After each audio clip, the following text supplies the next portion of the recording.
লাউ আনজালনা হাযাল কুরআন আলা জাবাল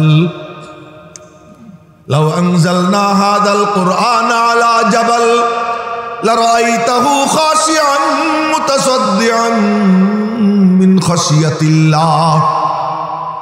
এতটুকু পড়ার সাথে সাথে গির্জার সামনের অংশ ধড়াম করে জমিনের উপর পড়ে গেছে। জোরে বলেন না সুবহানাল্লাহ।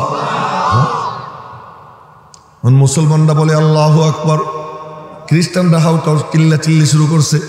শাহ সাহেব বলতেছেন, হাউকাউ চিল্লা চিল্লি কেন করতেছিস, আরেকটু ইন্তজার কর, অপেক্ষা কর, আর একবার তিলাওয়াত করব, গির্জার বাকি অংশ জমিনের সঙ্গে মিশে যাবে। তাই তো বলি कुरान अजीब मगर कुरान वाला अजीब ना, तिलावत अजीब किंतु तिलावत करने वाला अजीब ना। कुरान तो अजीब, केमन अजीब, सुबहानाल्लाह सुबहानाल्लाह, केमन अजीब। हजरत কথায় কথা চলে আসে, তাই বলতেছি আপনারা যারা আসছেন যে কয়জনই হন, মেহেরবানি করে গায়ে গায়ে মিশে বসেন, ওই ফাঁক রাখেন না, ফাঁক রাখেন না। মজলিসের রং ধরুন, সুন্নত তরিকার মজলিস হয়ে যাক, ফাঁক রাখবেন না। মানুষ যদি 10 জনও হয় কোনো সমস্যা নেই, তার কারণ আমার নবীজি 5 জন নিয়েও বয়ান করছেন, 10 জন নিয়ে বয়ান করছেন। আমি ইয়াহিয়া মাহমুদ কোন ছাতা, আমার সামনে যে কয়জন আল্লাহ বরাদ্দ করবেন ওই কয়জন নিয়ে বয়ান করব, কোনো আপত্তি নেই, কোনো সমস্যা নেই আমার। আপনারা মনে করেন না যে আমার এক্ষেত্রে মন টন খারাপ, এমন না। মানুষ কম হোক বেশি হোক, ফয়সালা কি জমিন হয় না আসমানে হয়? বলো, ভালো করে বলেন, ফয়সালা কি জমিন হয় না আসমানে হয়? তো এখন কয়জন আসবে না আসবে এটা কি আপনাদের ফয়সালা, ইয়াহিয়া নুমানীদের ফয়সালা, নাকি আল্লাহর ফয়সালা? তো সুতরাং কিন্তু রংটা ধরতে হবে। সে রংটা কি? রং হলো সুন্নত है मेरे पेशे नजर कल्ब में अल्लाह। বলেন না একবার আল্লাহ, একবার আল্লাহ বললে আমল নামায় 70টা নেকি লেখা হয়ে যায়। सुन्नत है मेरे पेशे नजर कल्ब में अल्लाह, रौजा मेरी आंखों में है काबा मेरे दिल में। আল্লাহকে দেখানো যায় না, নবীজিকে লুকানো যায় না। আল্লাহ থাকেন ভিতরে, নবীজি থাকেন উপরে। আল্লাহ থাকেন লুকাইয়া, নবীজি থাকেন ভাইসা। বলেন না আল্লাহু আকবার। আল্লাহর কোনো ঠিকানা নাই, লা জামান ওয়ালা মাকান, আল্লাহর কোনো ঠিকানা নাই। কি শব্দ আরশের মাওলা পাককে বহন করে, কি শব্দ জমিনের মাওলা পাককে বহন করে। আমরা বলে থাকি আল্লাহ সর্বত্র বিরাজমান। জমিনের কি সামর্থ্য আছে আল্লাহকে বহন করে, আসমানের কি সামর্থ্য আছে আল্লাহকে বহন করে, আরশের কি সামর্থ্য আল্লাহকে বহন করে। আল্লাহকে বহন করার সামর্থ্য আল্লাহর কোনো মখলুকের নাই। তো আল্লাহ কোথায়? আবার আল্লাহকেই তো তালাশ করতে হবে, নাকি অন্য কাউরে আমরা তালাশ করি? কারে তালাশ করি? কারে তালাশ করি? এক বুজুর্গ রাস্তা দিয়ে যায়, সুন্দর একটা গরু পাইছে, তো গরুরে চুমু খায় আর বলে কি, তুই ইহা আকে ছুপা হয়, তুই এখানে এসে লুকাইছিস। একজন ফুটফুটে সুন্দর একটা ছোট্ট বাচ্চা পাইছে, কপালে চুমু খায় বলে কি, তুই ইহা আকে ছুপা হয়, তুই এখানে এসে লুকাইছিস। পাকা দাড়িওয়ালা বর্ষিয়ান মুরব্বী এক আল্লাহর ওলি পাইছে, তো কপালে দাড়িতে চুমু খায় বলে, তুই ইহা আকে ছুপা হয়, তুই এখানে এসে লুকাইছিস। তো একদিন লোকজন ধরছে, হুজুর এ কি করেন, এ আপনি কি করেন? যা সুন্দর পান ওরে চুমু খান আর বলেন তুই ইহা আকে ছুপা হয়। আমি তো কোনো কিছুর এই চুমু খাই না।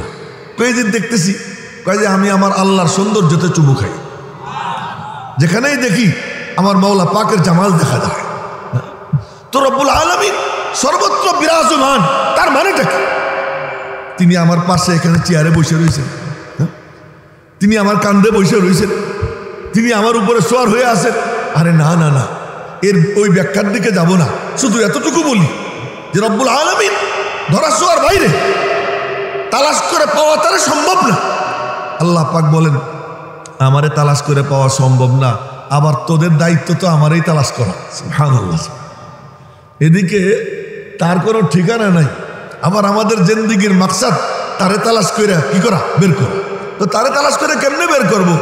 রব্বুল আলামিন বলেন আমারে তোরা তালাশ করে পাবি না, আমি একটা ঠিকানা দিব, ওই ঠিকানায় চলে যা, আমি আল্লাহ সেখানে এসে হাজির হয়ে যাব। সেই ঠিকানার নাম মুহাম্মাদুর রাসূলুল্লাহ। বলেন না সাল্লাল্লাহু আলাইহি ওয়াসাল্লাম। ওই ঠিকানার নাম কি? মুহাম্মাদুর রাসূলুল্লাহ সাল্লাল্লাহু আলাইহি ওয়াসাল্লাম। একটু লক্ষ্য করেন তো ভালো কইরা, আল্লাহ, এই আল্লাহর নামটা আল্লাহ পাকের সত্তাগত নাম, বাকি সব হলো গুণগত নাম। আর আল্লাহ এটা আল্লাহ পাকের জাতি নাম, সত্তাগত নাম। বাকি সমস্ত নাম প্রায় ৫,০০০-এর উপরে তালাশ করে পাওয়া গেছে, আছে আরো কত আল্লাহ জানে। তো ৫,০০০-এর উপরে নাম তালাশ করে পাওয়া গেছে গুণগত নাম, কিন্তু সত্তাগত নাম কয়টা? একটা, আল্লাহ। এই আল্লাহ নামের অক্ষর কয়টা? গুনছেন কোনদিন? কয়টা অক্ষর? 4টা, আলিফ লাম লাম হা। আবার নবীজির নামের অক্ষর কয়টা? 4টা, মিম হা মিম দা। আল্লাহ পাকের নামের 4 অক্ষরে একটাও নুক্তা নাই, নবীজির নামের 4 অক্ষরে একটাও নুক্তা নাই, মুহাম্মাদেও নুক্তা নাই, আহমদেও নুক্তা নাই। সুবহানাল্লাহ। ওখানেও 4 অক্ষর, এখানেও 4 অক্ষর। দ্বীনে ইসলামের ইমানের কালিমা বনে, সেই কালিমার মধ্যে এক পার্ট তৌহিদ, এক পার্ট রিসালাত। তৌহিদের যে অংশ লা ইলাহা ইল্লাল্লাহ, অক্ষর কয়টা? গুনে দেখি 12টা। মুহাম্মাদুর রাসূলুল্লাহ, অক্ষর কয়টা? গুনে দেখি 12টা। লা ইলাহা ইল্লাল্লাহ এটা হলো পাসপোর্ট, মুহাম্মাদুর রাসূলুল্লাহ ভিসা। পাসপোর্ট দিয়ে কোনো বর্ডার ক্রস করা যায় না যতক্ষণ পর্যন্ত ভিসা না লাগে, সিল না লাগে। ও মেরে মোহতারাম ভাইও, রব্বুল আলামিনের রহমত, বরকত, মাগফিরাত, হেদায়েত, যত কিছু আল্লাহ পাকের খাজানা আছে, এই খাজানার গেটে যদি ঢুকতে চাও তো মুহাম্মাদুর রাসূলুল্লাহর সিল লাগাও। ওই সিল যার লাইগা যায়, আল্লাহ পাক তার জন্য গেট উন্মুক্ত করে দেয়। কেন? এই জন্য কোরআনে কারিমে আল্লাহ তাআলা কি সুন্দর করে বলেন দেখেন তো, ইন কুনতুম তুহিব্বুনাল্লাহ ফাত্তাবিউনি ইউহিব্বুকুমুল্লাহ। ভিসা লাগাও। সে ভিসা লাগাটা হলো ইত্তেবাউন নবী, নবীর ইত্তেবা করে। যে নবীজির ইত্তেবা করে ভিসা লাইগা যায়, তো আল্লাহ পাক সাথে সাথে তার কাছে এসে হাজির হয়ে যায়। আজ আমাদের এই যে জলসা, যে এই জলসারও একটা ভিসা আছে, এরও একটা সিল আছে। সেই সিল কি? নবীজির সামনে সাহাবীরা কেমনে বসতেন ওই তরিকা অনুযায়ী বসতে হবে। সেই তরিকাটা কি? সাহাবীরা গায়ে গায়ে মিশে বসতেন এবং তাদের চোখ ডাইনে বাইরে যাইতো না, কেউ মোবাইল টিপতো না। এখন তো, তখন তার মোবাইল ছিল না, অন্য কিছু তো ছিল, অন্য কোনো কিছু তারা নাড়াচাড়া করতো না। সব স্থিরভাবে 2 চোখ নবীজির যে মিম্বর, ওই মিম্বরের দিকে নিবন্ধিত রাইখা তারা বসতেন, দিলের মুখ খুলে দিতেন আল্লাহ পাকের দিকে। আমরা বয়ান শুনি, কিন্তু আমাদের তেমন কোনো আসর হয় না। কেন হয় না? মনে কিছু নেবেন না, মানে আপনাদেরকে একটু খুশা দিয়ে কথা বলতেছি। বয়ান হয়, কিন্তু যার ঘরে টেলিভিশন চলে, চলতেই থাকে, টেলিভিশন বন্ধ হয় না। যে সুদি কারবার করে, করতেই থাকে, বন্ধ হয় না। যে টাকুর নিচে কাপড় পরে, করতেই থাকে, বন্ধ হয় না। যে দাড়ি চাষে, চাষতেই থাকে, বন্ধ হয় না। বয়ান তো শুনতেছে মিম্বরের সামনে বৈশা, মাসের পর মাস, বছরের পর বছর, যুগের পর যুগ, বুড়া হয়ে গেছে। এরপরেও গিয়ে দাড়ি চাষছে, আবার এরকম করে টাইনে দেখে পশম একটা আছে। আমি নিজে দেখছি তাই বলতেছি, একটা আছে। আবার না ভিতরে এই যে একটা রয়ে গেছে, এইটা চাষ। তোমার বাপের বাড়িতে আনছো এটা, যে তুমি চাষাইতেছো এটা এইভাবে? তুমি একবারও চিন্তা করে দেখছো? নবীজির সুন্নত, নবীজির আদর্শ চাইছে, তুমি ফেলাইতেছো। সেটা ঝাড়ু দিয়া ঝাড়ু দিচ্ছে, এটা ঝাড়ু দিয়া ঝাড়ু দেয়, ওর উপরে জুতা দিয়া মারা, ঝাড়ু দিয়া রাস্তায় ফেলাই দেয়, কুকুরে তার উপরে পেশাব করতেছে। অথচ সুন্নতটা কার? নবীজির সুন্নত। এই গিয়া তো বয়ান শুনুক, বয়ানগুলো যায় কোথায়? তোমার ঘরে টেলিভিশনের আওয়াজ বন্ধ হয় না কেন? কোরআনে কারীমের তিলাওয়াত চালু হয় না কেন? তোমার বয়ান গেল কোথায়? ও ভাই, এই জন্য বলি যে বয়ান যে শুনবো ওই তরিকা অনুযায়ী শুনি, দেখবেন রং ধরে যাবে। সেই তরিকাটা কি? সাহাবীরা যেভাবে শুনতেন, সুরতটা ওই রকম বানান, রূপটা ওই রকম বানান। কেউ যদি রূপ বানায়, আল্লাহ পাক তার ভিতরে রূহ পয়দা করে দেয়। কেউ যদি সুরতটা সুন্দর করে, আল্লাহ তার ভিতরটা কি করে দেয়? সুন্দর করে দেয়। কথায় কথা চলে আসে, একদিন এক যুবক রাস্তার পাশে মদ খেয়ে পড়ে রয়েছে, মুখ দিয়ে ফেনা উঠতেছে। গভীর রাত, তার মুখ দিয়ে ফেনা। এক আল্লাহর ওলি পাশ দিয়ে যাইতেছিলেন, ওর মুখে ফেনা দেখা, দৃশ্য দেখা মনটা হু হু করে উঠছে। বলতেছেন, আল্লাহ, যেই জুবান দিয়ে তোমার নাম উচ্চারণ করা যায়, যেই জুবান দিয়ে কোরআনে কারীমের তেলাওয়াত করা যায়, ওই মুখে মদ, ওই মুখে ফেনা, এই ভিতরে খুব ভিতরটা হু হু করে উঠছে। আল্লাহর ওলি মনে মনে বললেন, আল্লাহ আমার তো আর সামর্থ্যে কিচ্ছু নেই, হেদায়েতের মালিক তো তুমি, আমি যতটুকু পারি অতটুকু কইরা যাই। এক বদনা পানি এই না তার মুখটা উপরটা পরিষ্কার করে দিছে। মুখটা পরিষ্কার করে দিয়ে উনি চলে গেছেন। উনি ওনার বাড়িতে চলে গেছেন, রাত্রে ঘুমাইছেন, সকালবেলা উঠা মসজিদে জামাতের সঙ্গে ফজরের নামাজ পড়তে গেছেন। এখন গিয়ে দেখেন ওই যুবকও ফজরের নামাজ জামাতের সাথে পড়তেছে। তো নামাজ শেষ করে এবার মোবাইল লাগাইছেন, আল্লাহ রে আল্লাহ এইটা কোন কারবার, যারে দেখলাম রাতের বেলায় মদ খেয়ে বেহুশ হয়ে পড়ে রয়েছে, ও দেখি এখন মসজিদে জামাতের সাথে নামাজ পড়ে, ঘটনা কি? এলহাম হয়, এ আমার অলি, শোন তুই ওর উপরটা পরিষ্কার করে দিছিস, আমি আল্লাহ ওর ভিতরটাকে পবিত্র বানাইয়া দিছি। তা আমি যদি আমার উপরটা ঠিক করি তো আল্লাহ তাহলে আমার ভিতরটা কি করে দিবেন? ঠিক করে দেবেন। এই জন্য উপরটার খুব দাম, এক কথা। দ্বিতীয় কথা হলো, নজর যদি কেউ একমুখী করে দেয়, আমি চাই কেবল তোমারই কাছে, আর কারো কাছে না। দৃষ্টি কেবলমাত্র আল্লাহর দিকে যদি কেউ দিয়ে দেয়, আল্লাহ তার সাথে কি আচরণ করে। সুবহানাল্লাহ সুবহানাল্লাহ। এক আল্লাহর অলির পানির পিপাসা লাগছে মরুভূমিতে, তো খুঁজতেছেন পানি কোথায়, পানি কোথায়, খুঁজতে খুঁজতে একটা ইন্দারা পাইছে। তো ইন্দারা পাইয়া ইন্দারার দিকে তাকাই দেখেন পানি মেলা নিচে, অত নিচে পানি দেখে মনে মনে বলতেছেন কি করি, টুকাই টাকাইয়া দড়ি আনছে, ওই দড়ি দিয়া একটা বদনার গলায় বাঁধছেন, দড়ি বাইন্দে পরে ছাড়ছেন। এখন দেখেন যে বদনা পানির কাছে গিয়ে নড়ে কিন্তু পানি পায় না, পানি পায় না। মনে মনে বলে, না রে আল্লাহ এত চেষ্টা করতেছি তবুও পানি পাই না। এদিকে পিপাসায় ছটফট করতেছে ভিতরটা যে একটু পানি এখনই দরকার। এর মধ্যে একটা ঘোড়া আসছে, ওই ঘোড়াও পিপাসায় ছটফট করতে করতে ইন্দারার দিকে তাকাইছে, তাকাই দেখে পানি নিচে, ওই ঘোড়া সোজা আসমানের দিকে তাকাইছে। সুবহানাল্লাহ। একজন কইছে, বাকিরা কয় না। এটা কোনো গুনার কাম না, সওয়াবের কাম। তো বলে ফেলাইলে তো হয়, বলেন সুবহানাল্লাহ। বড় দামি তসবিহ, হিসাব নিকেশ করে দেখছেন, নামাজে দাঁড়াইয়েই প্রথমে বলে সুবহান, রুকুতে গিয়েও বলে কি সুবহান, সিজদায় গিয়েও বলে কি সুবহান, দাঁড়াইয়েও সুবহান, রুকুতেও সুবহান, সিজদায়ও সুবহান। সুবহানাল্লাহ সুবহানাল্লাহ। হ্যাঁ, 5 ওয়াক্ত নামাজের পরে 3 তসবিহ, প্রথম তসবিহ সুবহান, শুইতে গেলে 3 তসবিহ, প্রথম তসবিহ সুবহান। আরে কি কাণ্ড কারবার, নিচের দিকে নামবে সুবহান, আশ্চর্যজনক সংবাদ শুনবে সুবহান, সকালবেলা সুবহান, সন্ধ্যাবেলা সুবহান, সুবহান সুবহান। আবার আল্লাহ বলেন, ওয়াইম মিন শাইইন ইল্লা ইউসাব্বিহু বিহামদিহি, এমন কোন জিনিস নেই যা সুবহানাল্লাহ সুবহানাল্লাহ বলে না। সুবহানাল্লাহ সুবহানাল্লাহ। এই সুবহান এত বারে বারে কেন? আল্লাহ বলেন, আমি পাক, আমার জান্নাত পাক, আমাকে যদি দেখতে হয়, আমার জান্নাতে যদি যাইতে হয়, তোরও পাক হওয়া লাগবে। তুই কেমনে পাক হবি? তুই তো রাস্তা দিয়ে যাইতেছিস, চোখ যেদিকেই যায় সেদিকেই গুনাহ হয়, কানে যে আওয়াজই আসে শুনলেই গুনাহ হয়, চতুর্দিকে গান বাজে তোমার কান পৌঁছে যায়, বেহায়ার মতো নারীরা রাস্তা দিয়ে হাইটে যায়, চোখ পড়লেই চোখটা তোমার পৌঁছে যায়, তুমি তো পৌঁছতেই আসো। পবিত্র হওয়া লাগবে না? কেমনে পবিত্র হব? আমি মওলারে তুমি বলো পাক পাক পাক, তুই পাক বললেই বাকি, না বললেই বাকি, তোর বলা না বলায় কিচ্ছু আসে যায় না। এইটা মসজিদ, আমি বলতেছি এইটা মসজিদ, এইটা মসজিদ। কি হয়েছে মসজিদে? মসজিদের কিছু হবে? মসজিদ তো মসজিদই আছে। আল্লাহ পাক আল্লাহ পাক, আমার মিছিলে আল্লাহ কি আসে না? আল্লাহর কিছু আসে যায় না। কিন্তু তারপরে আল্লাহ বলেন, তুই জিন্দেগি ভর মিছিল করবি আল্লাহ পাক সুবহান সুবহান। বলে কেন? তুই যত আমারে পাক বলবি আমি আল্লাহ তোরে তত পবিত্র বানিয়ে দেব। এই জন্য সুযোগ মিলে গেলে বলবো তো সুবহানাল্লাহ ইনশাআল্লাহ, না? কে কে রাজি আছে ইনশাআল্লাহ সুবহানাল্লাহ বলবো বেশি বেশি? আল্লাহ তুমি তৌফিক দাও। আল্লাহ, মেলা দূর চলে গেলাম। এবার ওই ঘোড়া আইসা সোজা আসমানের দিকে তাকাইছে। যখন আসমানের দিকে তাকাইছে, এখন বুজুর্গ লক্ষ্য করে দেখেন যে পানি মুহূর্তের মধ্যে এই ইন্দারার নিচে যে পানি ছিল, এক লাফ দিয়া পার পর্যন্ত এসে হাজির হয়ে গেছে। এবার পানি ঘোড়ায়ও খায়, বুজুর্গও খায়। ঘোড়ার ওসিলায় বুজুর্গ পানি খায়। পানি খেতেছে কার ওসিলায়? ঘোড়ার ওসিলায়।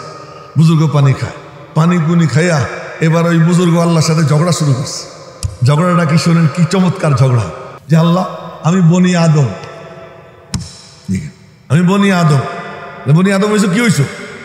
3 জিনিসে তুমি হাত লাগাইছো, তার মধ্যে এক জিনিস আমি। হ্যাঁ, আল্লাহ পাক 3 জিনিসে হাত লাগাইছেন। একটা হলো নিজে হাতে তাওরাত লেখছেন, মনে রাখবেন তো ইনশাআল্লাহ। নিজে হাতে আল্লাহ কি তাওরাত লেখছেন। ওয়া কাতাবনা লাহু ফিল আলওয়াহ, আল্লাহ পাক বলেন আমি নিজে হাতে লিখে দিছি মুসাকে তক্তিতে তাওরাত। আল্লাহ পাক নিজে হাতে লিখে দিয়েছেন। কেন? খুব আদরের নবী তো, এজন্য আল্লাহ পাক আদর করতে করতে কত কিছু করছেন। 1 নম্বর হলো যে আল্লাহ তাআলা নিজে হাতে তারে তাওরাতটা লিখে দিয়েছে। 2 নম্বরে আল্লাহ তাআলা তারে কি বানাইছেন? কালিমুল্লাহ বানাইছেন। না, কালিমুল্লাহ বানাইছেন। এই গাল গল্প করতে করতে একদিন কই যে আল্লাহ আমারে কি দেখে তুমি কালিমুল্লাহ বানাইলা? জিজ্ঞেস করতেছি যে আমারে কি দেখে কালিমুল্লাহ বানাইলা? আরো কত নবী কত রসুল এই সব বাদ দিয়া আমারে তুমি কালিমুল্লাহ বানাইলা, আমার মধ্যে কি পাইছো? রব্বুল আলামিন বলেন মুসা তোর মধ্যে একটা জিনিস পাইছি আমার খুব পছন্দ হয়েছে। কি? আরে সুবহানাল্লাহ না, শোনেন কি কি জিনিস? অনেক তাহাজ্জুদ না, অনেক জিকির না, অনেক দান সৎকার না। তোর মধ্যে কি জিনিস পাইছি জানিস? কি জিনিস? একদিন তোর একটা ছাগল হারাই গেল, আর ওই ছাগলটা তুই তালাশ করতে করতে সন্ধ্যা হয়ে গেছে। সন্ধ্যার সময় ছাগলটা পাইলি, পাওয়ার পরে ছাগলের সাথে তোর যে আচরণ, কি আচরণ? মুসা আলাইহিস সালাম তো ছাগল ছিঁড়ে ফেরানোর কথা ছিল। তার কারণ যে রাগের রাগ, না যে রাগের রাগ, এই শৈশবকালে ফেরাউন চুমু খাইতে গেছে, মারছেন বাম হাত দিয়ে থাপ্পড়। থাপ্পড়ের চোটে ফেরাউন দেখতেছে গাল টন টন করে। এই টাইমে ওনার জালাল। এই যৌবনকালে রাস্তা দিয়ে হাইটে যাইতেছেন, ফিরাউনের বংশের একজন বনি ইসরাইলের একজনের একটু ঝগড়া চলতেছে, এই যে আমারে মারে। মুসা আলাইহিস সালাম কি একটা খুসা দিয়েছেন, খালি খুসা, ফাওয়াকাজা খুসা দিছেন, খুসা দিছেন, ওটা জায়গায় মরে গেছে। তেমন আল্লাহ খুসা দিলাম মল্লকে। আরে মুসা তুই বুঝিস না, এটা তোর খুসা। খুসা দিলে মানুষ মরে, তুই খুসা দিছেন, মরে গেছে। ফেরেশতা এসে জান কবজ করতে, ফেরেশতারে মারছেন থাপ্পড়, মানুষ মারে এমনে, মুসা মারছে এমনে, চোখ গেছে কানা হয়ে। এটাও বুখারী শরীফের হাদিস। আসমানেও তার রাগ, জমিনেও তার রাগ, নবীও তার রাগের থেকে রেহাই পায় না। এমন রাগী নবী, সে ছাগল পাইয়া বলে কি আতআবতিনি ওয়া আতআবতে নাফসাকে, তুই নিজেও ক্লান্ত হয়ে গেছিস, আমাকেও ক্লান্ত করে ফেলেছিস। সকাল থেকে সন্ধ্যা পর্যন্ত দৌড়াইতে দৌড়াইতে তোর ঠ্যাঙ্গে মনে হয় ব্যথা। এই কথা বইলা তুমি বকরির পা টিপতে শুরু করছো। এই পা টিপাটা আমি আল্লাহর কাছে এত পছন্দ হয়েছে যে আমি আল্লাহ তোমারে কালিমুল্লাহ বানাই ফেলেছি। এজন্য কোন আমল আল্লাহর কাছে পছন্দ হয় বলা যায় না। এজন্য বুজুর্গানে দিন বলেন 3 জিনিসের মধ্যে লুকাইয়া থাকে। আল্লাহর সন্তুষ্টি পুণ্যময় কাজের মধ্যে, আল্লাহর অসন্তুষ্টি নাফরমানির মধ্যে, আর আল্লাহর বন্ধুত্ব আল্লাহর বান্দাদের মধ্যে। আল্লাহর কোন বান্দা যে আল্লাহর বন্ধু এটা কে জানে? আল্লাহ জানে। তো মুসা আলাইহিস সালামের তাওরাত আল্লাহ নিজে হাতে লিখে দিয়েছে। 1। 2 নম্বর, আল্লাহ পাক জান্নাতুল ফিরদাউস তিনি নিজে হাতে ডইলে ডইলে বানাইছে। এজন্য নবীজি বলেন ইযা সাআলতুমুল্লাহ ফাসআলুহুল ফিরদাউস, যখন তোমরা আল্লাহর কাছে চাও তো ফিরদাউস চাই। ফিরদাউস আল্লাহ নিজে হাতে বানাইছেন। 3 নম্বর, আল্লাহ পাক আব্বাজান আদমের এই চুলের গোড়ার থেকে নিয়ে থুতনি 2 কানের লতির মাঝের জায়গা, এই যে চেহারা, এই চেহারাটা নিজে হাতে ডইলে ডইলে বানাইছে। তো কয় জিনিসে হাত লাগাইছেন? 3 জিনিস। ওই বুজুর্গ কয় কি যে আল্লাহ আমি বনি আদমের সদস্য, পিপাসা আমার বুকের ছাতি ফাইটে যায়, আমি এত চেষ্টা করি পানি নড়ে না, আর ঘোড়া আসলো আর পানি একেবারে পাড় পর্যন্ত এসে হাজির হয়ে গেল, এ কি কারবার? রব্বুল আলামিন ইলহাম করলেন, এই আহাম্মক তুই দেখছিস, তুই নিজে তোর চেষ্টা তদবির করছিস, বদনা টদনায় রশি বাইন্দা যে পানি কেমনে উঠানো যায়, আর আমার ঘোড়াটা কি করছে দেখছিস? ও নিজে কোনো চেষ্টা তদবির বাদ দিয়া সোজা আমি আল্লাহর দিকে নজর দিছে। যখন আমার দিকে নজর দিছে, আমি আল্লাহ আমার কুদরত দিয়ে পানি ওর মুখের কাছে পৌঁছিয়ে দিছি। তো পাইতে হইলে নজরটা ওই রকম দিতে হয় না? এটা স্বাভাবিক নিয়ম। একজন আমার কাছে চায়, আবার দেখি ওই দিকেও তাকায়, আমার কাছে চায় আবার ওদিকেও চোখ রাখে, হুজুর না দিলে ওখানে যাবো। তা মনে মনে কি বলবো, যা তুই আর একদিকে যা। আর যখন কেউ আমার পিছনে লেগে থাকে যে হুজুর নিলে আপনার থেকেই নিব, আমি আর কোন দিকে তাকাবই না, আমার তারে দেওয়া ছাড়া কোনো উপায় নেই। কেউ যখন দৃষ্টি আল্লাহর দিকে দেয় যে আল্লাহ আমি তোমার কাছেই চাই, খাজানার কোনো অভাব নাই, আল্লাহ পাক তার সিনা ভইরা দেয়। এজন্য আমরা আসছি কার থেকে নেওয়ার জন্য? আরো যারা বলেন কার থেকে নেওয়ার জন্য? আল্লাহ থেকে। আল্লাহ কি ঢাইলা দেয় না কোনো তরিকা অনুযায়ী দেয়? কথা বলে না। এরকম ঢাইলা দেয় না কোনো একটা সিস্টেমে দেয়? সিস্টেম। সেই সিস্টেমটা কি লক্ষ্য করে আমি কিন্তু আপনাদের বয়ান শোনার ফাউন্ডেশন তৈরি করে দিয়ে যাইতেছি। বয়ান করবেন আল্লামা মুফতি নজরুল ইসলাম কাসিমি সাহেব আসতেছেন, এরপরে বর্ষিয়ান জনপ্রিয় বক্তা মীর হাবিবুর রহমান যুক্তিবাদী সাহেব আসতেছেন, ওনারা বয়ান করবেন। আমি একটু ফাউন্ডেশনটা তৈরি করে দিয়ে যাই যাতে ওনাদের জন্য বয়ান করতে সহজ হয়। বয়ান কেমনে শুনবো? তরিকাটা কি? আমার নবীজি মাথা কাটা মরা খেজুর গাছে হেলান দিয়ে কথা বলতেন। আমি তো সুন্দর সোফায় বসছি, এখন আমি আপনাদেরকে যে কথাগুলো বলবো সব হাদিস থেকে বলতেছি। এখন যে হাদিস বলবো এটা বুখারী শরীফের হাদিস, আর বুখারী শরীফের হাদিসের চর্চা যখন হবে, সহিহ হাদিসের চর্চা যেখানে হয়, ওই জায়গার মাঝে আর রওজা পাকের মাঝে কোনো বেড়া থাকে না, কোনো দেয়াল থাকে না, কোনো পর্দা থাকে না। রওজা পাক থেকে ওই মজলিসের মধ্যে ডাইরেক্ট নূরে তাজাল্লি পড়তে আরম্ভ হয়ে যায়। আমি এখন সেই বুখারী শরীফের হাদিস শুনাইতেছি। নবীজি মাথা কাটা মরা খেজুর গাছে হেলান দিয়ে কথা বলতেন, বয়ান করতেন। তো একদিন এক মহিলা সাহাবী এসে বলে, ইয়া রাসূলুল্লাহ, আমার কাছে খারাপ লাগতেছে আপনি যে এই যে মিম্বর ছাড়া এই খেজুর গাছে হেলান দিয়ে দিয়ে কথা বলেন। আমার মনে চায় আমি আপনার একটা মিম্বর বানাইয়া দিই।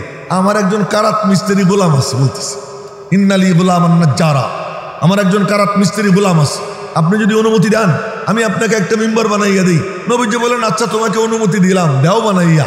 এবার দেখেন দ্বীনে ইসলামের হেদায়েতের মিম্বর, যে মিম্বর থেকে হেদায়েতের নূর বিতরণ হয়, ওই মিম্বরের নির্মাতা আল্লাহ পাক একজন নারীকে কবুল করছে। চিন্তা করে দেখছেন নারী কত ইজ্জতওয়ালা, যে এই যে মিম্বর, যে মিম্বর থেকে হেদায়েতের নূর বিতরণ হয়, এই মিম্বরের নির্মাতা আল্লাহ কোনো পুরুষকে পাঠাইতে পারলেন না। আবু বকর ছিল না, ওমর ছিল না, উসমান ছিল না, তাদের কারো দিলের মধ্যে আল্লাহ এটা ঢালতে পারতেন না। যারা 24 ঘন্টা নবীজির কাছাকাছি থাকেন, কোথাকার এক মহিলা, সেই মহিলাকে আল্লাহ পাক পাঠাই দিয়েছেন, যাও তুমি গিয়ে নবীজির কাছে প্রস্তাব দাও। ওই মহিলা প্রস্তাব দিয়েছেন, নবীজি বললেন ঠিক আছে দাও বানাই। ওই মহিলা, তার গোলামের নাম মাইমুন। বুখারী শরীফের হাসিয়া টিকার মধ্যে লেখা আছে তার গোলামের নাম মাইমুন। ওই মাইমুনকে দিয়া একটা মিম্বর বানাইয়া মসজিদের নববীতে এনে সেট করে দিয়েছে। মসজিদের নববীতে মিম্বর সেট হয়েছে, নবীজি মিম্বরে বসছেন। সুবহানাল্লাহ। মিম্বর আজ প্রথম মিম্বরে বসলেন বয়ান করবে। এই যে প্রথম বসলেন মিম্বরে বয়ান করার জন্য, মিম্বরে বসছেন। মিম্বরটা আবার কোন জায়গায়? আল্লাহ পাক বলেন, দোস্ত তুমি যেখানে বসবা আর যেখানে শুবা, এই জায়গাটা তো সাধারণ জায়গা থাকতে পারে না। আমি আল্লাহ এটাকে জমিনের কোনো মাটি না, জান্নাতের মাটি দিয়া এই জায়গায় আমি গালিচা বিছিয়ে দিলাম। লাল গালিচা নাই, লাল গালিচা নাই, কিন্তু জান্নাতের মাটির গালিচা আল্লাহ পাক নবীজির রওজা পাক এবং মিম্বর, এই পুরো জায়গাটা আল্লাহ পাক জান্নাতের মাটি বিছিয়ে দিয়েছে। এজন্য আমার নবীজি মুকুটহীন সম্রাট না, মুকুট ছিল না কিন্তু বাদশাহ ছিলেন। সিজদা দিতেন কপালে, নাকে, দাড়িতে ধুলা লাগতো, কিন্তু জান্নাতে সিজদা করতেন। সিজদা করতেন কোথায়? জান্নাত। কপালে, নাকে, দাড়িতে ধুলা। বৃষ্টি হইলে নবীজি সিজদা দিয়ে উঠছেন, সাহাবীরা চাইয়ে দেখে কপালে, নাকে, দাড়িতে কাদা, কিন্তু কাদা হইলে কি হবে? জান্নাত। বসছেন মিম্বরে, মিম্বরে বসে লাঠি মোবারক হাতে নিয়া মিম্বরের মধ্যে গুতে মারতেছেন আর বলতেছেন, হাজিহি তয়বা, হাজিহি তয়বা, হাজিহি তয়বা। এটা পবিত্র, এটা পাক, এটা পুণ্যভূমি, এটা পাক। আর মিম্বরটা কোথায় জানো? মিম্বর কোথায়? মিম্বরি হালা হাউজি। এই মিম্বরের ইজ্জতে, এই মিম্বরের সম্মানে আল্লাহ পাক হাউজে কাউসারকে মিম্বরের নিচে দাঁড় করাইয়া দিয়েছে। হাউজে কাউসার কোথায় এসে হাজির হয়েছে? মিম্বরের নিচে। বলবেন না সুবহানাল্লাহ? তো মিম্বর তো কাঠের, আর আমার সোফা দেখেন না কি চমৎকার কাঠ, না কি কারুকার্য। আমার নবীজির মিম্বরের কোনো কারুকার্য ছিল না, ছিল কি সাদামাটা কাঠ। কিন্তু মিম্বর পাওয়ার কত? পাওয়ার এত যে ওই মিম্বর ওর নিচে আল্লাহ পাক হাউজে কাউসার এনে সেট করে দিয়েছে। এই মিম্বরে বসে নবীজি বয়ান করতেন। কিন্তু আজ বয়ান করতে যখন বসছেন, খুব লক্ষ্য করি, এই দাদু তুই বইসে পড়, দাদু দাঁড়াই থাকিস বয়। তো নবীজি মিম্বরে বসছেন, বয়ান করবেন। আচ্ছা চিন্তা করে দেখছেন, মাথা কাটা মরা খেজুর গাছে হেলান দিয়ে কথা বলতেন। আপনারা শিক্ষিত সচেতন সকলের দৃষ্টি আকর্ষণ করে বলতে চাই, কেউ যদি কাঁঠাল গাছের মাথা কাটে, কাঁঠাল গাছ কিন্তু আবার ডালপালা গজায়। আম গাছের মাথা কাটেন, দেখবেন ডালপালা গজায়। জিকা গাছের মাথা কাটেন, দেখবেন ডালপালা গজায়, মরে না। কিন্তু একটা গাছ এমন, সেটা হলো খেজুর গাছ। এটার যদি কেউ মাথা কাটে, এটা আর বাঁচে না, এটা মরে যায়। এই জন্য এই খেজুর গাছের তুলনা বুখারী শরীফের হাদিসে নবীজি বলেন, ইন্না মিনাশ শাজারি শাজারাতান লা ইয়াতাহাত্তু ওয়ারাকুহা মাসালুহা মাসালুল মুসলিম। বৃক্ষসমূহের মধ্যে হতে একটি বৃক্ষ এমন আছে যার পাতা ধরে না, ওইটা হলো মুসলমানের মতো। বলো তো বৃক্ষটা কি? নবীজি পরীক্ষা নিতেছেন, বলো তো বৃক্ষটা কি? হাদ্দিসুনি মাহিয়া। তখন সাহাবীরা চিন্তা করে কোনটা কোনটা কোনটা। এরপরে কই, ইয়া রাসূলুল্লাহ আপনি বলে দেন না কোনটা। নিজেরা না বলে নবীজিরা বলতেছে, আপনিই বলে দেন। নবীজি বলেন খেজুর গাছ। হযরত আবু বকর ওমর সেখানে উপস্থিত ছিলেন। ওখানে পিচ্চি আব্দুল্লাহ ইবনে ওমর, বয়স তখন তার 11-12 এরকম হবে, উনিও উপস্থিত ছিলেন। তো উনি এবার যাইতে সময় বলতেছে, আব্বু কি আমার মাথার মধ্যে আইছিল খেজুর গাছ, কিন্তু আমি বলি নেই, আপনি আছেন, আবু বকর সাহেব আছেন, এজন্য আমি লজ্জায় বলিনি। হযরত ওমর বললেন, হারে বাবা তুই করলি কি? তুই যদি বলতি তাহলে এই যে লাল উট হলো আরব দেশের সবচেয়ে দামি সম্পদ। এই লাল উট এইটার মালিক হওয়ার থেকেও আমার কাছে অনেক বেশি দামি হইত। এখান থেকে বোঝা যায় সন্তানের কাছে হেরে যাওয়া বাপ পছন্দ করে। তো তুই বললে তুই জিতে যাইতি, আমি হেরে যেতাম, কিন্তু এটাতে আমার সম্মান বাড়তো, কমতো না। তো ওই বৃক্ষ খেজুর গাছ, এটা মুসলমানের মতো। মুসলমান মানুষ, মানুষের 4 হাত পাও কাটা, আপনারা দেখবেন ঘুরতেছে, পোল্ট্রি খাইতেছে, আর কইছে কি দিয়া যান আল্লাহ নবীজির নাম, দেখেন না, হাত পাও কিন্তু একখারও নাই, কিন্তু ঘুরতেছে, মানুষ জিন্দা। কিন্তু একটা মানুষ এমন পাবেন সারা পৃথিবীতে যে মাথাটা কাটছে আর জিন্দা আছে। ঠিক খেজুর গাছও এমন, তার সব ছালাও জিন্দা, কিন্তু মাথা কাটলে আর জিন্দা থাকে না। ওই মরা খেজুর গাছ, এতে হেলান দিয়া নবীজি কথা বলতেন। আজ এসে যখন মিম্বরে বসছেন, বয়ান করবেন, এখন সবাই শুনতেছে মসজিদের মধ্যে কান্নার আওয়াজ। মসজিদে কান্না, কে কান্দে, এ ওর দিকে তাকায়, ও ওর দিকে তাকায়, দেখে যে না কেউ তো কাঁদে না। এদিকে আবার কান্নার আওয়াজ কোত্থেকে আসে? এখন সবাই লক্ষ্য করে ওই মরা খেজুর গাছ নড়ে আর কান্দে। সুবহানাল্লাহ, ভালো করে বলবেন না আপনারা, নড়ে আর কান্দে। এখান থেকে একটা মাসআলা বোঝার জিনিস, সেটা কি? যে নবীজির বদন মুবারকের ছোঁয়ায় মরা খেজুর গাছ যদি জিন্দা হতে পারে, নবীজির সিনার মধ্যে যে নূর, যে ইলমে নবুয়তের যে নূর আল্লাহ তাআলা দান করছেন, ওই নূর যদি কেউ সিনায় নেয় তো তার অবস্থা কি হইতে পারে? তার শরীর মুবারকের ছোঁয়ায় যদি মরা গাছ জিন্দা হয়, তাহলে তার ভিতরে যে নূরে নবুয়ত আল্লাহ তাআলা দান করেছিলেন, ওই নূর যদি কেউ নেয় তো তার অবস্থাটা কি হইতে পারে? এবার নবীজি উঠে গেলেন, উঠে গিয়া ফালতাজামাহা, খেজুর গাছকে জড়াই ধরছে। আবু দাউদ শরীফের রিওয়ায়াতে আসছে ফাতানাকাহা, নবীজি গলা মিলাইছেন খেজুর গাছের সাথে। গলা মিলাইয়া বলতেছেন, আর কাঁদিস না সোনামণি, আর কাঁদো না। বাপ যেমন ছোট্ট শিশুকে বলে আর কেঁদো না, আর কেঁদো না, নবীজি বলতেছেন আর কাঁদিস না, আর কাঁদিস না। বলতে বলতে এমন করতেছে, এই করতে করতে আস্তে আস্তে কাসসাবিইল্লাযী ইউসাক্কাত, হাদিসের বাক্য, কাসসাবিইল্লাযী ইউসাক্কাত, ওই বাচ্চা, যেই বাচ্চার ক্রন্দন পিতামাতা থামাইতে গেলে তার থেকে যেমন আওয়াজ বের হয়, খেজুর গাছ থেকে ওইরকম আওয়াজ বের হইতেছে। ওই আওয়াজ বের হইতে হইতে এক পর্যায়ে খেজুর গাছ শান্ত হয়েছে। শান্ত হওয়ার পরে নবীজি বলতেছেন, তুমি কি চাও? তুমি যদি চাও আমি দোয়া করে দেই, সারা বছর তোমার মাথায় ফল থাকবে। সুবহানাল্লাহ, ভালো করে খান।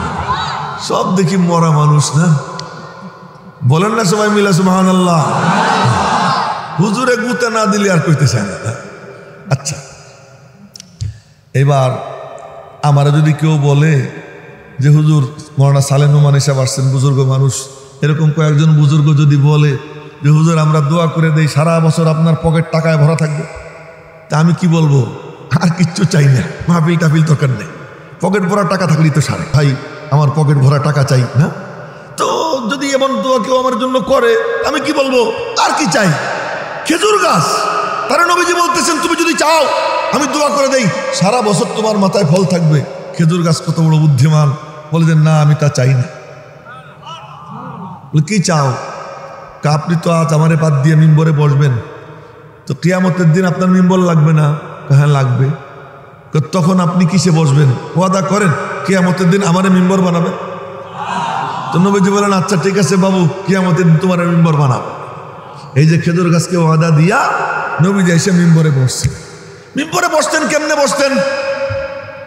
মিম্বরে কেমনে বসতেন? মাঝে মাঝে বলি আমরা কত ভাগ্যবান উম্মত। দাউদ আলাইহিস সালামের উম্মত জাবুরকে ধ্বংস করে দিছে, মুসা আলাইহিস সালামের উম্মত তাওরাতকে শেষ করে দিছে, ঈসা আলাইহিস সালামের উম্মত ইনজিলকে লন্ডভন্ড করে ফেলেছে। আর আমার নবীজির উম্মত কোরআন তো কোরআন, কোরআনের নবী করিম সাল্লাল্লাহু আলাইহি সাল্লামের কখন কোন মুড, কোন হাল, কি অবস্থা, এই অবস্থা পর্যন্ত আজও পর্যন্ত আমরা বলতে পারি আলহামদুলিল্লাহ। কখন তার অঙ্গভঙ্গি কি হইতো তাও আমরা বলতে পারি। নবীজি মিম্বরে বসতেন, সব সময় নবীজি পা গুটাইয়া রাখতেন, শ্রোতাদের দিকে পা কোনোদিন লম্বা করেন নাই, পায়ের উপরে কোনোদিন পা উঠান নাই। আমরা তো দেখি মাশাআল্লাহ মাহফিলে যখন প্রধান অতিথি অনেকে দাওয়াত পায়, চেয়ার টেয়ার দেওয়া হয়, ঠ্যাঙ্গের উপরে ঠ্যাঙ্গ উঠে যায়, নিচে যারা বসে রয়েছে এগুলোরে মানুষই মনে হয় না। একবার কাপাসিয়াতে এক মাহফিলে বয়ান করতেছি দিনের বেলায়, তো আমার বাম পাশে একজন বসা, দেখি ঠ্যাঙ্গের উপরে ঠ্যাং, চেয়ারও কদ্দুর আগেই নিয়ে গেছে। তাই আমি বললাম যে পা নামান, দিছি ধমক, বুড়া, তো পা নামাইছে। এরপরে বললাম যে চেয়ারটা পিছনে নেন, মানুষজন দেখতেছে না, তো চেয়ার পিছনে নিচ্ছে। কিছুক্ষণ পরে দেখি উনি নাই, তো মনে মনে করলাম যে আল্লাহ অনেকদিন পরে একটা সওয়াবের কাম করলাম, খুব শুকর আদায় করছি, অনেকদিন পরে একটা সওয়াবের কাজ করছি। দাম্ভিক, অহংকারী, আরে তোমার স্টেজে জায়গা দেওয়া হয়েছে, শুকর আদায় করো। যে গাছে ফল হয়, যে ডালে ফল হয়, ওই ডালটা ঝুঁকে পড়ে, তোমার আল্লাহ উপরে বসাইছে, তুমি ঝুঁকে পড়ো। আমার নবীজি মিম্বরে বসছেন, আল্লাহ বসাইছে নূরের মিম্বর, নবীজি পা গুটাইয়া রাখতেন, নিচে হয়ে থাকতেন, দুই হাতের পাঁচ আঙ্গুলের সাথে এমন করে মিলিয়ে রাখতেন, কোলের মধ্যে রাখতেন, এমনভাবে বসতেন। মাঝে মাঝে নবীজি হাতলের উপরে হাত দিয়া এমন করে বসতেন। কখনো কখনো ডান হাতের কবজি এমন করে নাড়াচাড়া করতেন। আমরা আজও বলতে পারতেছি, কিয়ামত পর্যন্ত বলতে পারবো আমরা। এই উম্মত তার নবীকে সংরক্ষণ করে রাখছে। স্টাফ কোয়ার্টার, ঢাকা শিক্ষা বোর্ড স্টাফ কোয়ার্টারবাসীর উদ্যোগে কিসের জন্য মাহফিল? আল্লাহর কালাম যেন জিন্দা থাকে, নবী যেন জিন্দা থাকেন, আল্লাহ এবং তার রসুলের মোহাব্বত যেন মানুষের মধ্যে জিন্দা থাকে, এই জন্যই তো আয়োজন, এই ভাগ্যবান উম্মত।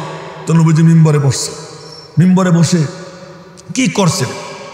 ও ভাই, এই মিম্বর ছাড়া মক্কা শরীফে 13 বছর চলে গেছে, মদিনা শরীফেও বেশ কিছুদিন যাওয়ার পরে মিম্বর। এই যে মিম্বরে বসলেন, তিনি কি কাম করছেন? আপনারা ইতিহাস তালাশ করে দেখেন, একটা ঘরও বানান নাই, একটা রাস্তাও নির্মাণ করেন নাই। আল্লাহর কসম, নবীজি একটা ঘর বানান নাই, একটা রাস্তাও নির্মাণ করেন নাই।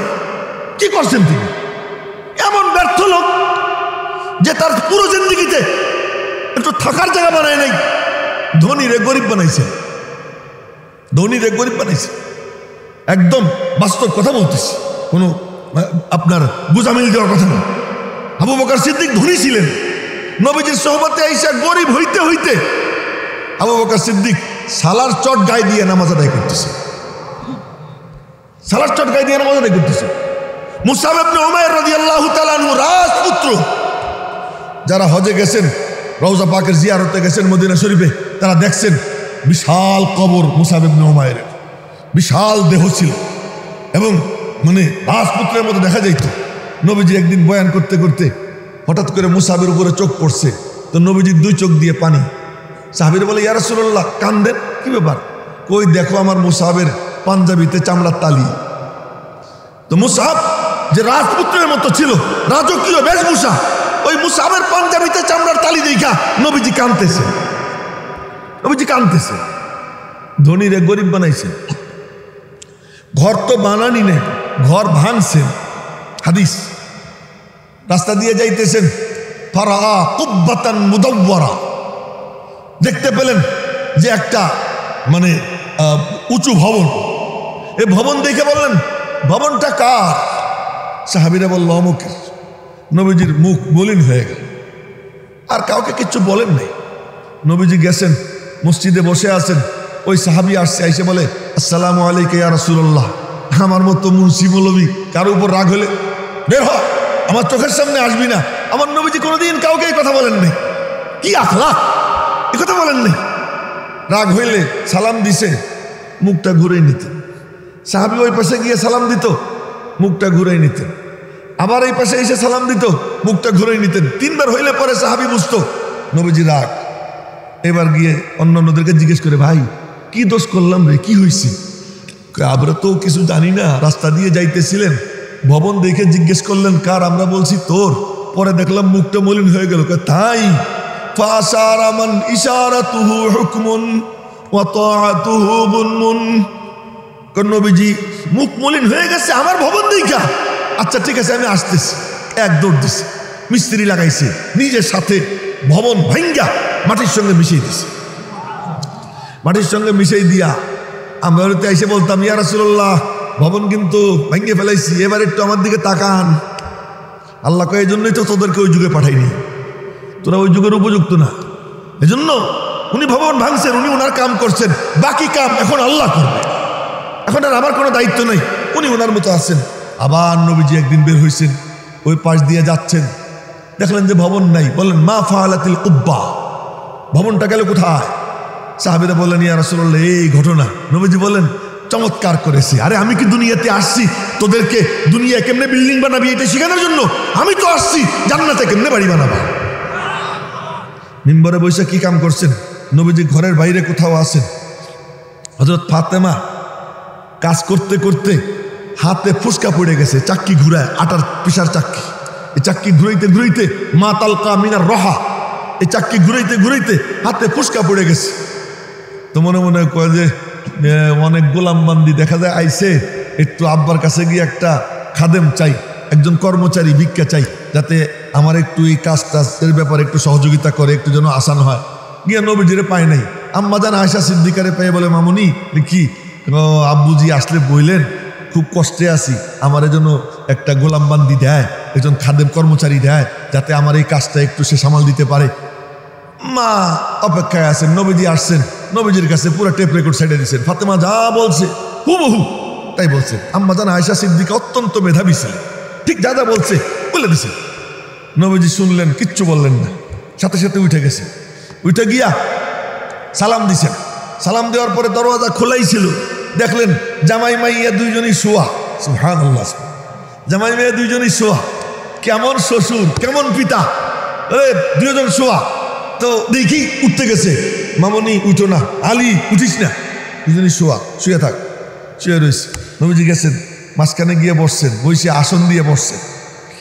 এক হাঁটু হযরত ফাতেমার পেটের উপরে, এক হাঁটু হযরত আলীর পেটের উপরে, দুইজনের পেটের উপরে 2 হাঁটু দিয়ে আসন দিয়ে বসছেন। বসে বললেন, মামনি তুই আমার কাছে খাদেম চাইতে গেছিলি না, আমার পাসনি তাই তো? জি আব্বু। আলা আদুল্লুকুমা, আমি কি তোরে বলবো না এই খাদেমের থেকে উত্তম একটা জিনিস? কি আব্বু? শোয়ার সময় 33 বার সুবহানাল্লাহ পড়বি, 33 বার আলহামদুলিল্লাহ পড়বি, 34 বার আল্লাহু আকবার পড়বি। ফাহুয়া খাইরুন লাকুমা মিন খাদিমিন, এই গোলাম থেকে বান্দি থেকে এটা তোদের জন্য অনেক উত্তম হবে। মিম্বরে বৈশা কি জিনিস করছে, কি কাম করছে? ওই নূর আফতাবে নবুয়ত, নবুয়তের সূর্য সিনায় নিয়া বৈশা বৈশা এই নূর বিতরণ করছেন। সাহাবীরা সামনে আসতেন, সিনার মুখ খুলে দিতেন।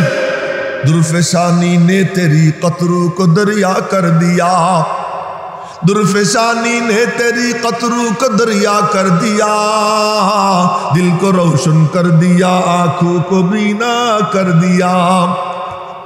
কি করব, বয়ান তার করা যাবে না। 7টা পর্যন্ত করতে চাইছিলাম, 7:10 বেজে গেছে।